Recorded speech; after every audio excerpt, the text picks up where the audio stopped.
Continuando con la segunda parte de las herramientas disponibles para disminuir los errores y mejorar la seguridad de los pacientes en torno a los medicamentos, estamos viendo el tema de la conciliación de medicamentos y cómo vemos acá que los costos por errores de medicación pueden ascender a 2 billones de dólares en Estados Unidos y los eventos prevenibles pueden ser hasta de 100 billones de dólares según los reportes. Esta diapositiva es clara. Sí, uno puede errar, ¿cierto? Es imperdonable cubrir el error, pero es inexcusable no aprender del error, definitivamente. Este es un ejemplo de lo que hacemos en nuestra institución, donde arriba tenemos una prescripción de una IPS, como existe un primer modelo de conciliación de medicamentos, y aquí aparece qué información debe incluir el formato, como cumplimiento, como el listado de los medicamentos prescritos, los no prescritos, la fitoterapia, historia de alergias, etcétera, etcétera. Y esto es un formato un poco más evolucionado, donde está el nombre del medicamento, la presentación, la dosis, la frecuencia, la hora de toma de los medicamentos. Fíjense que con símbolos específicos en la mañana, en la tarde, en la noche, en la madrugada, para qué sirve en términos del paciente y en qué fecha se inició la prescripción de ese medicamento. Y abajo aparece si se le ha suspendido y por qué se le ha suspendido. Eso es muy importante porque muchas veces, como lo dijimos en la primera parte, el paciente puede pasar de un médico a otro y ese otro médico no conoce la historia de la medicación y puede volver a formular un medicamento por el cual o no sirvió o tuvo efectos secundarios. Unos indicadores generales: número de pacientes con errores en su farmacoterapia detectados en la conciliación sobre el número total de pacientes observados por 100, eso debería ser menos del 5%. Número de medicamentos con errores de medicación detectados en la conciliación sobre el número total de medicamentos formulados, evaluados en la conciliación, debería también ser del menos del 5. Número de pacientes con seguimiento post-hospitalización que cuentan con conciliación sobre el número total de egresos, y eso debería ser del 100%. Número de pacientes intervenidos en su farmacoterapéutica, es decir, yo lo concilio y digo, mire, aquí hay un problema de omisión, de duplicidad, de cambio de dosis, etcétera, etcétera, sobre el número de pacientes valorados en la consulta post-hospitalización, la meta óptima menos del 10%. ¿Qué resultados esperados se tiene? Establecer variaciones en la prescripción, ya lo hemos dicho, omisiones, medicamentos adicionales, discrepancias de dosis, de intervalos de dosificación, interacciones farmacológicas, autoprescripción, no adherencia. Y digamos que esta primera parte de la conciliación es muy importante para tenerlo presente. La consulta de seguimiento farmacoterapéutico, donde lo que se hace en los pacientes es, miren cómo el paciente nos muestra para qué le sirve cada cosa. Eso se llama empoderar al paciente, y casi siempre con un acompañante, porque el acompañante nos debe ayudar en el soporte. Hacemos que firme el paciente, y lo que hacemos posteriormente, esto se lleva a un sistema de información. Estas son las rutas que en general utilizan los profesionales de la salud y nosotros lo recomendamos para disminuir la polimedicación. Entonces, primero, la indicación que originó la prescripción continua, ¿está presente? No, entonces suspéndala. ¿Está indicado en el problema de salud? No, suspéndala. ¿Está siendo efectivo para el objetivo terapéutico planeado? No, valora la falta de eficacia. Es la alternativa más costo efectiva, guías de práctica clínica, etcétera, etcétera. El medicamento es adecuado, tener en cuenta también la forma farmacéutica, el excipiente, la dosis, etcétera, etcétera. Está adecuada la dosis y pauta y duración del tratamiento. Hay duplicidades, medicamentos contraindicados, se ha presentado, existe riesgo de reacción adversa. Entonces todo eso hace que uno revise paulatinamente y determina si mantiene el tratamiento o definitivamente hay que suspenderlo. Aquí muy importante también la calidad del producto farmacéutico. Entonces todos esos pasos es conseguir que el paciente traiga a la consulta todo lo que toma, identificar el tratamiento por nombres genéricos, asegurarse que empieza el tratamiento indicado, conocer todos los posibles efectos adversos del fármaco, parar cualquier fármaco que no beneficie, parar fármacos sin indicación clara, intentar sustituir medicamentos por aquellos menos tóxicos. Evitar la prescripción en cascada. La prescripción en cascada es sencilla, ya que con este medicamento vas a tener estreñimiento, te doy metoclopramida para que te aumente el tránsito intestinal, o te doy un medicamento que aumente el tránsito intestinal, etcétera, etcétera. Todo eso es la prescripción en cascada. Y finalmente, intentar lo siguiente: una enfermedad, un medicamento una vez al día. Eso sería lo ideal para tratar de disminuir la polifarmacia en los pacientes.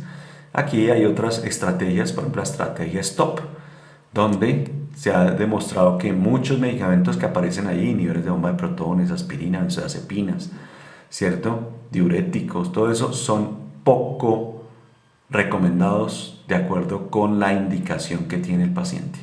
Y de esa manera se logró disminuir la prescripción de manera significativa y adecuada. Esta es otra estrategia en Europa respecto al manejo de pacientes crónicos.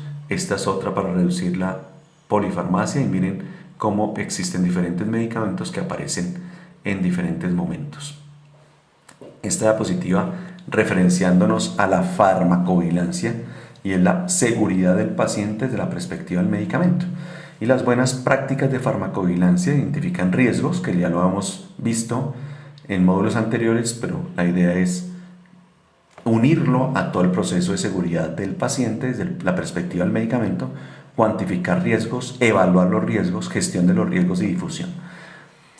En este punto yo quiero resaltar algo muy importante, que ustedes, participantes que se apropian de este conocimiento, ayuden a las instituciones a mantener, a crecer, a crear programas de farmacovigilancia.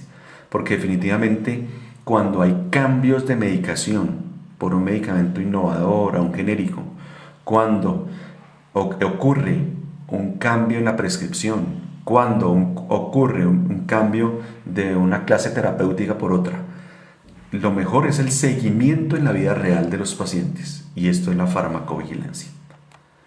Entonces aquí está, recordemos cómo yo puedo gestionar el riesgo con medidas regulatorias de comunicación del riesgo, programas de prevención específico. La identificación del riesgo se basa esencialmente en la generación de señales y en la evaluación de la causalidad de informes de casos y series de casos individuales. Descripción de pacientes específicos, publicar estos casos, notificar y generar estudios que pueden ser prospectivos para ver cómo se comportan los pacientes, o estudios experimentales ya con ensayos clínicos. Las señales añadidas se analizarán en reuniones en el centro, puede ser la IPS, puede ser la EPS, y cuando se considere que la señal detectada constituye un problema inminente de salud pública, el hecho debe ponerse de inmediato en conocimiento de cualquier centro o del INVIMA específicamente. Cuantificar la fuerza de asociación de la reacción adversa es simplemente hacer las escalas como naranjo, ¿cierto?, como OMS, eso ya lo hemos visto.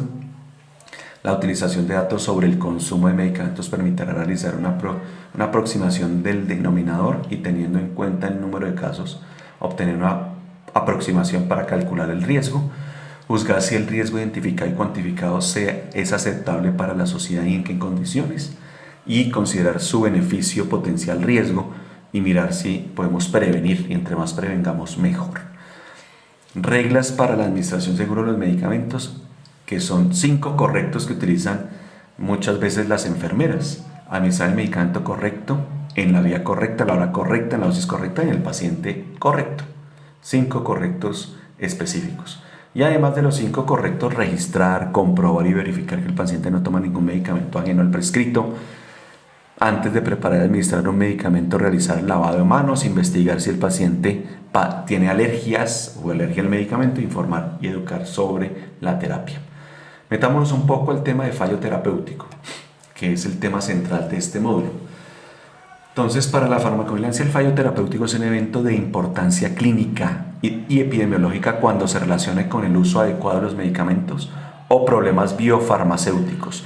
Los problemas de calidad son captados por medio de los programas de farmacovigilancia. Sin embargo, estos no son objeto de la misma a la larga. Los factores determinantes de un fallo terapéutico, ¿cuáles son? Medicamentos de estrecho margen terapéutico, por ejemplo los anticonvulsivantes, circulación enteropática, es decir, medicamentos que se eliminan por vía, por las heces fecales, que vuelven y se absorben a nivel intestinal, a la circulación general, se llama circulación enteropática. Ejemplo, antidepresivos, y se mantienen por largo tiempo en el organismo. Otro, por ejemplo, la presencia de tolerancia, que es diferente a la tolerabilidad. Tolerabilidad es que uno tolere el medicamento, o sea, que no le produzca daño. La tolerancia es que se haga resistencia al medicamento y unite dosis progresivas. El ejemplo típico son los opioides o los anestésicos. Es la taquifilaxia. La taquifilaxia es un ejemplo de tolerancia, pero de manera rápida. Es decir, yo necesito progresar rápidamente las dosis para generar el efecto terapéutico adecuado. Refractariedad. Ejemplo, anticonvulsivante. Resistencia a antimicrobianos, pues los antimicrobianos, en general los quimioterapéuticos antimicrobianos. En general, otros factores determinantes: el paciente con alteraciones hepáticas, renales, obesidad, desnutrición, cirugías, una gran cantidad de comorbilidades que hacen que se altere la administración, distribución, absorción, distribución, metabolismo y excreción del fármaco. También causas de fallos terapéuticos son las interacciones medicamento-medicamento, medicamento-alimento. ¿Por qué? Porque puede existir disminución de la absorción, inducción enzimática o inhibición enzimática, que generan que el fármaco o no se elimine o no se active. Recordemos el término de profármaco, y es aquel fármaco que ingresa no siendo activo, es decir, es una sustancia X, necesita metabolizarse para ejercer su efecto terapéutico. Eso es un profármaco, necesita metabolizarse endógenamente. Y este es el algoritmo de fallo terapéutico, muy interesante e importante para que ustedes lo tengan aquí. Pues esta presentación ustedes la tienen disponible y la pueden utilizar en su práctica clínica. Ahí está, es obtenida del INVIMA, donde nos dicen, miren, qué factores se deben de tener en cuenta: farmacocinéticos, condiciones clínicas del paciente, uso del medicamento, interacciones, otros factores relacionados, la competencia comercial y la calidad. Entonces hablemos del primer dominio, farmacocinética. La farmacoterapéutica se refiere, o la farmacocinética se refiere a un fármaco y cómo está su cinética, si es compleja o no. La condición clínica del paciente: el paciente presenta condiciones clínicas que alteren la farmacocinética, como obesidad, como fístulas, como falla renal, como falla hepática. Uso del medicamento: el medicamento se prescribió de manera adecuada, ojo, porque a veces se utilizan dosis excesivas o dosis más bajas, etcétera, etcétera. El medicamento se usó de manera adecuada. El medicamento requiere un método específico de administración que requiere entrenamiento en el paciente. Las otras interacciones: existen posibles interacciones fármaco-fármaco, fármaco-medicamentos. Otros factores relacionados con el mecanismo de acción: existen otros factores asociados al mecanismo de acción del fármaco que pueden explicar el problema de fallo terapéutico. Competencia comercial: la notificación del fallo terapéutico se refiere explícitamente al uso del medicamento genérico o una marca comercial específica, y esto en farmacovigilancia, en el tema de trazabilidad, es muy importante y lo vamos a discutir en el taller en su momento. Y finalmente, calidad: ¿existe algún problema biofarmacéutico estudiado? ¿Existen deficiencias en los sistemas de almacenamiento del medicamento? Y de acuerdo con esto, entonces se hace un puntaje. Fíjese que aquí aparece si sí, si no, o no se sabe, y posiblemente al uso inadecuado del medicamento. Entonces, si se logra documentar su uso inadecuado, o se logra documentar interacciones o problemas farmacocinéticos o incompatibilidad, o interacciones fármaco-fármaco, fármaco-alimento, fármaco-fitoterapéutico. Posiblemente efectividad de la intervención cuando se descartan problemas biofarmacéuticos, o notificación de posiblemente inducida un medicamento genérico, o si existe notificación similar del mismo medicamento o en otro. Posiblemente asociado a un problema biofarmacéutico de calidad. Entonces, mirar si existen condiciones de interacciones farmacocinéticas que se encuentran dentro del análisis, y mirar la calidad de conformidades de los estudios de biodisponibilidad con aquellos fármacos que lo necesiten, o no se cuenta información suficiente para el análisis, en donde el fallo terapéutico pues no se puede determinar. Entonces, recordemos esto, que son las causas potenciales de los fallos terapéuticos. Uso del medicamento, entonces, tratamiento se ajusta con el diagnóstico, muy importante, porque muchas veces se hace un diagnóstico de hipertensión pulmonar muy superficial, se administra el medicamento y ¿qué será que el paciente sigue igual? Resulta que el diagnóstico estaba mal hecho. Ajuste de dosis según edad, según falla renal, según falla hepática, según condición fisiológica, ajuste de dosis, modificación del medicamento, ajuste por tiempo de tratamiento, toma el medicamento en el horario adecuado y a las dosis adecuadas, es decir, adherencia, toma el medicamento considerando hábitos y alimentos que consume, interacciones fármaco-fármaco, fármaco-alimento, fármaco-producto natural. El paciente presenta alguna condición clínica que altere su farmacocinética del medicamento, existe algún problema biofarmacéutico o el paciente es refractario a la terapia. Y todo esto se hace un gran seguimiento de las características comparadas con otros fármacos similares, por ejemplo, en hipertensión pulmonar, ya yéndonos específicamente en la hipertensión, y aquí está bosentan, sildenafil, citaxentan o ambisentan, y uno puede generar una hoja de vida de cada uno de estos medicamentos, y fíjese que si yo tengo un ambisentan genérico, pues puedo generar también una hoja de vida del genérico, una hoja de vida del innovador, y entre más información tenga el clínico, mucho mejor. Entonces ahí está, ventajas, inconvenientes, todo esto es bien importante para tenerlo presente. Entonces, con esto hemos concluido el módulo 4, espero que haya sido de su agrado y como siempre no olviden de contestar el cuestionario y el foro disponible ya en la plataforma.